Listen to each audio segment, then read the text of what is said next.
बुद्ध और निर्धन ब्राह्मण की कथा।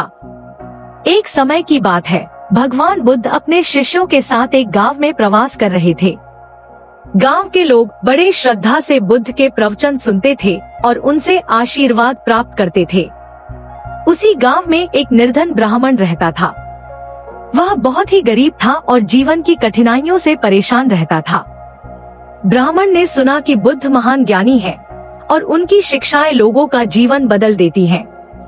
उसने सोचा, अगर मैं बुद्ध के पास जाऊं और उनसे धन प्राप्त करने का उपाय पूछूं, तो मेरी गरीबी दूर हो सकती है। यही सोचकर वह बुद्ध के पास पहुंचा। वह बुद्ध को प्रणाम कर बोला, भगवान, मैं बहुत निर्धन हूँ। कृपया मुझे ऐसा उपाय बताइए जिससे मैं धनवान बन जाऊं। बुद्ध मुस्कुराए और बोले, तुम सच में धनी बनना चाहते हो? ब्राह्मण ने उत्सुकता से कहा, हाँ प्रभु, मैं अपनी गरीबी से बहुत दुखी हूँ। बुद्ध ने शांत स्वर में कहा, तो पहले यह बताओ कि तुम्हारे पास अभी क्या है?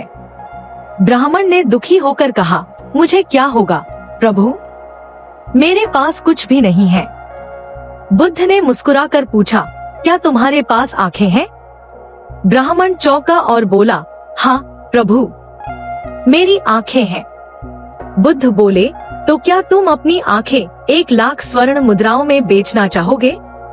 ब्राह्मण घबरा गया और बोला, नहीं भगवान, मेरी आंखें अनमोल हैं। मैं इन्हें किसी भी कीमत पर नहीं बेच सकता। बुद्ध ने फिर पूछा, क्या तुम्हारे पास हाथ हैं? ब्राह्मण ने कहा, हाँ प्रभु, मेरे हाथ हैं।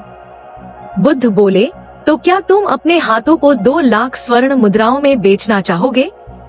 ब्राह्मण ने सिर हिलाते हुए कहा, नहीं प्रभु, मेरे हाथों के बिना मैं जी नहीं सकता।